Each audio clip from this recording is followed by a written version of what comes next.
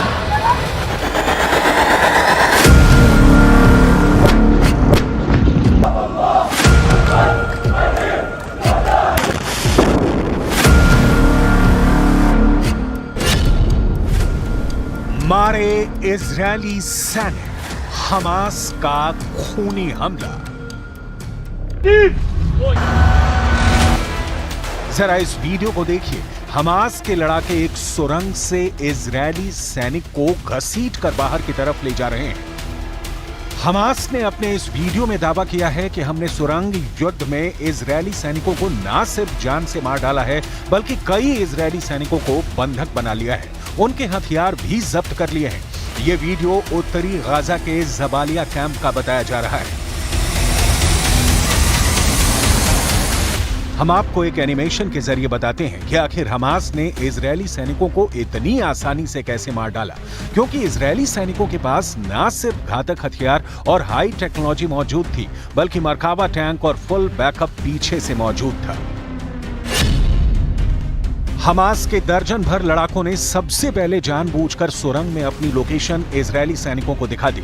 जैसे इजरायली सैनिकों को लगा कि सुरंग के अंदर दर्जनों हमास के लड़ाके छिपे हैं, वो तुरंत घातक हथियारों के साथ सुरंग में घुस गए। सुरंग में इजरायली सेना की स्पेशल यूनिट के कमांडो घुसे थे। जैसे ही हमास का पीछा करते हुए इजरायली सैनिक सुरंग में घुसे, तभी सुरंग में हमास ने जोरदार धमाके कर दिए और उन पर गोलियों की बौछार कर दी। हमास ने दावा किया है कि उसने इजरायल के कई सैनिकों को सुरंग में मार डाला है और इजरायल की स्पेशल फोर्स के कमांडोज को बंधक बना लिया है। अल कसम ब्रिगेड्स के प्रवक्ता अबू उबैदा ने कहा, हमारे लड़ाकों ने इजरायली सेना को लालच देकर एक सुरंग के अंदर हमला करवाया और फिर इजरायली सैनिकों को मार डाला।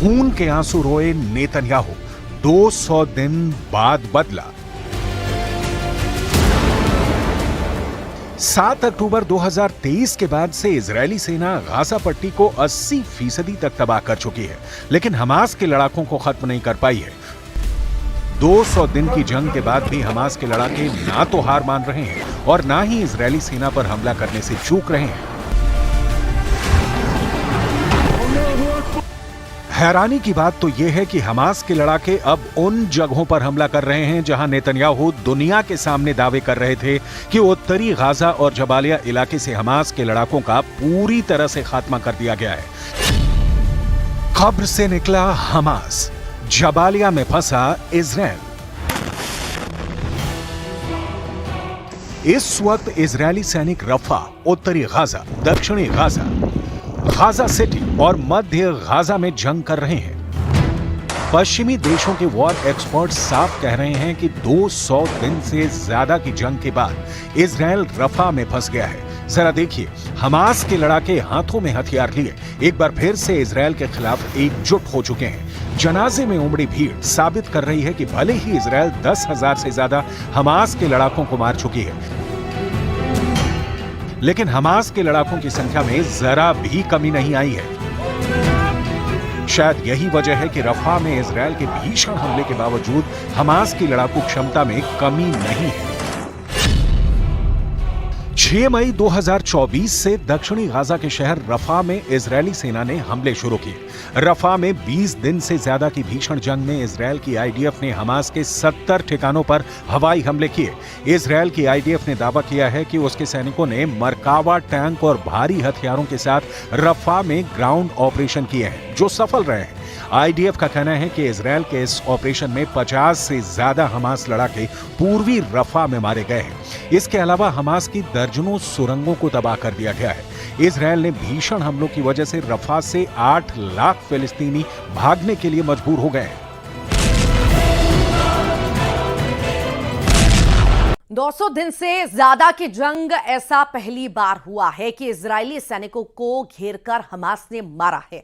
सबसे हैरान करने वाली बात यह है कि हमास ने सुरंग में पहले इजरायली सैनिकों को घुसने दिया, फिर सुरंग को ही धमाके से उड़ा दिया, जिसमें कई इजरायली सैनिक मारे गए हैं। देखिए रिपोर्ट।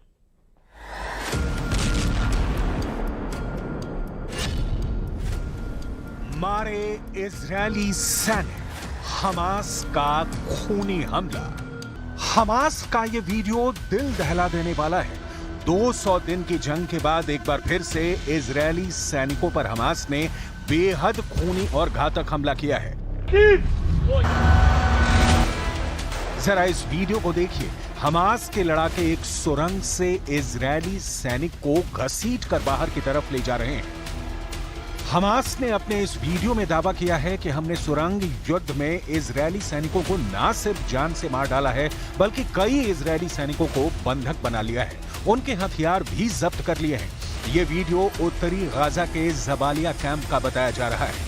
हम आपको एक एनिमेशन के जरिए बताते हैं कि आखिर हमास ने इजरायली सैनिकों को इतनी आसानी से कैसे मार डाला, क्योंकि इजरायली सैनिकों के पास न सिर्फ घातक हथियार और हाई टेक्नोलॉजी मौजूद थी, बल्कि मरकावा टैंक और फुल बैकअप पीछे से मौजूद था।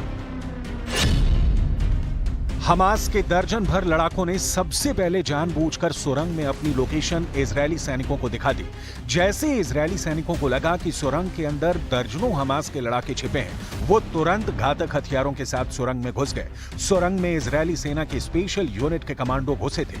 जैसे ही हमास का पीछा करते हुए इजरायली सैनिक सुरंग में घुसे, तभी सुरंग में हमास ने जोरदार धमाके कर दिए और उन पर गोलियों की बौछार कर दी।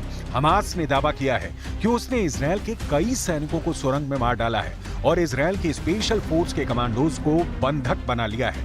अल कसम ब्रिगेड्स के प्रवक्ता अबू ओबैदा ने कहा, हमारे लड़ाकों ने इजरायली सेना को लालच देकर एक सुरंग के अंदर हमला करवाया और फिर इजरायली सैनिकों को मार डाला। खून के आंसू रोए नेतन्याहू 200 दिन बाद बदला। 7 अक्टूबर 2023 के बाद से इजरायली सेना गाजा पट्टी को 80% तक तबाह कर चुकी है, लेकिन हमास के लड़ाकों को खत्म नहीं कर पाई है। हैरानी की बात तो यह है कि हमास के लड़ाके अब उन जगहों पर हमला कर रहे हैं जहां नेतन्याहू दुनिया के सामने दावे कर रहे थे कि उत्तरी गाजा और जबालिया इलाके से हमास के लड़ाकों का पूरी तरह से खात्मा कर दिया गया है। लेकिन हकीकत में हमास के लड़ाके न सिर्फ दक्षिणी गाजा के शहर रफा में हमले कर रहे हैं, बल्कि उत्तरी गाजा में भी इजरायली सेना पर रॉकेट लॉन्चर और हथियारों से हमले कर रहे हैं। कब्र से निकला हमास, जबालिया में फंसा इजरायल। इस वक्त इजरायली सैनिक रफा, उत्तरी गाजा, दक्षिणी गाजा, गाजा सिटी और मध्य गाजा में जंग कर रहे हैं। पश्चिमी देशों के वॉर एक्सपर्ट्स साफ कह रहे हैं कि 200 दिन से ज्यादा की जंग के बाद इजरायल रफा में फंस गया है। जरा देखिए, हमास के लड़ाके हाथों में हथियार लिए एक बार फिर से इजरायल के खिलाफ एकजुट हो चुके हैं। जनाजे में उमड़ी भीड़ साबित कर रही है कि भले ही इजरायल 10,000 से ज्यादा हमास के लड़ाकों को मार चुकी है, लेकिन हमास के लड़ाकों की संख्या में जरा भी कमी नहीं आई है। 6 मई 2024 से दक्षिणी गाजा के शहर रफा में इजरायली सेना ने हमले शुरू किए। रफा में 20 दिन से ज्यादा की भीषण जंग में इजरायल की आईडीएफ ने हमास के 70 ठिकानों पर हवाई हमले किए। इजरायल की आईडीएफ ने दावा किया है कि उसके सैनिकों ने मरकावा टैंक और भारी हथियारों के साथ रफा में ग्राउंड ऑपरेशन किए हैं, जो सफल रहे हैं। आईडीएफ का कहना है कि इजरायल के इस ऑपरेशन में 50 से ज्यादा हमास लड़ाके पूर्वी रफा में मारे गए हैं। इसके अलावा हमास की दर्जनों सुरंगों को तबाह कर दिया गया है। इजरायल ने भीषण हमलों की वजह से रफा से 8 लाख फिलिस्तीनी भागने के लिए मजबूर हो गए हैं। लेकिन इतने भीषण खूनी हमले करने के बावजूद क्यों कहा जा रहा है कि रफा में इजरायल फंस गया है और हमास के लड़ाके इजरायली सेना पर भारी पड़ने लगे हैं? हमास को जड़ से मिटाने की कसम खाए बैठे इजरायल ने गाजा पट्टी पर जबरदस्त तरीके से बमबारी की है। तास की रिपोर्ट के मुताबिक हमास पोलित ब्यूरो के सदस्य ओसामा हमदान ने बताया था कि 7 अक्टूबर से लेकर 6 नवंबर 2023 तक गाजा पर 35,000 टन विस्फोटकों से भरे बम गिराए गए हैं। इससे अंदाजा लगाया जा सकता है कि हमास को मिटाने के लिए इजरायल को कितनी भारी कीमत चुकानी पड़ रही है। इधर तमाम दबावों के बावजूद नेतन्याहू रफा में खूनी जंग पर उतारू हैं। हमास की सशस्त्र शाखा एज़ेदीन अल कसम ब्रिगेड ने कहा है कि उसने इजरायल के अश्कलोन बंदरगाह की ओर रॉकेटों की बौछार की और उत्तरी गाजा में जबालिया शरणार्थी शिविर में एक इजरायली कमांडो सेंटर को निशाना बनाया। हमास का दावा है कि इजरायल के सबसे घातक मरकावा टैंक को तबाह कर रहा है। उनके दर्जनों सैनिकों को हफ्ते भर में मार चुका है। हमास के ये दावे साबित करते हैं कि हमास रफा में इजरायली सेना को अपने जाल में फंसा चुका है। हमास के दावे के मुताबिक इजरायल की तरफ से गिराए गए बम परमाणु बमों से होने वाले नुकसान से भी ज्यादा है। यूरोमेड मॉनिटर की रिपोर्ट के मुताबिक हमदान की बात सच भी साबित होती हुई नजर आ रही है, क्योंकि हिरोशिमा पर गिराए गए परमाणु बम से हुआ नुकसान 15,000 टन विस्फोटकों के बराबर होने वाली तबाही के समान था। ऐसे में गाजा पट्टी पर गिराए गए विस्फोटक परमाणु बम से भी 2 गुना ज्यादा शक्तिशाली हैं। गाजा पट्टी की कुल आबादी 23 लाख है, जिसमें से 10 लाख के करीब अकेले इसकी राजधानी गाजा सिटी में रहते थे। गाजा सिटी पट्टी के उत्तरी हिस्से में मौजूद है, जहां इजरायल ने सबसे ज्यादा बमबारी की थी। इधर प्रधानमंत्री नेतन्याहू ने रफा में ऑपरेशन नकबा जैसी जंग शुरू कर रखी है, जिसकी वजह से 15 लाख फिलिस्तीनी रफा से भागने को मजबूर हो रहे हैं। गाजा युद्ध अब उस दौर में पहुंच चुका है जहां अब लाशें गिनना भी मुश्किल हो गया है। लेकिन अब सवाल उठता है, आखिर 200 दिन की जंग के बाद भी हमास इजरायली सैनिकों को मारने और बंधक बनाने का दावा कैसे कर रहा है? कहीं ऐसा तो नहीं कि इजरायल को गाजा जंग बहुत भारी पड़ रही है?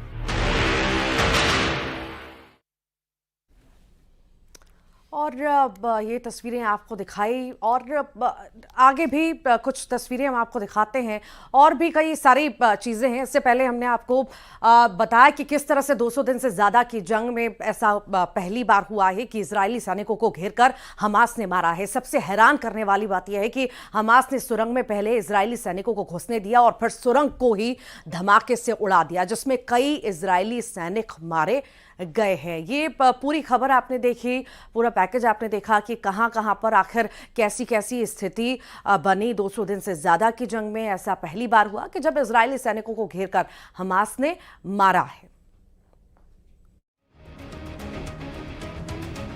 इन तस्वीरों ने इजरायल में तूफान ला दिया है। गाजा के सुरंगों में घसीट कर ले जा रहे इजरायली सैनिक कोई आम फौजी नहीं है। ये इजरायल के सबसे खतरनाक कमांडो माने जाते हैं।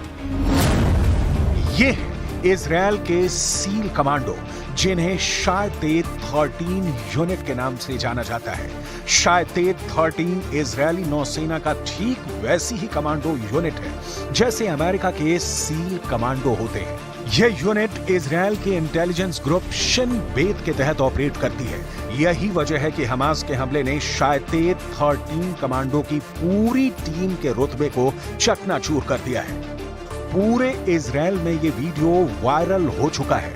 इन तस्वीरों को देखकर नेतन्याहू के कैबिनेट में कोहराम मच गया है। जिस फोर्स को इजरायल की सबसे एलीट कमांडो यूनिट माना जाता था, उस पर हमास ने पॉइंट ब्लैंक रेंज से हमला किया है। शायतेद 13 यूनिट पर हुए इस हमले में कितने कमांडो मारे गए, कितने कमांडो बंधक बने, इस पर पूरे इजराइल में खामोशी छाई हुई है। गाजा के शायतेत 13 का मारा जाना नेतन्याहू के लिए बहुत बड़ा सदमा है। हमास का दावा है कि उसने कई इजरायली कमांडो को बंधक बना लिया है।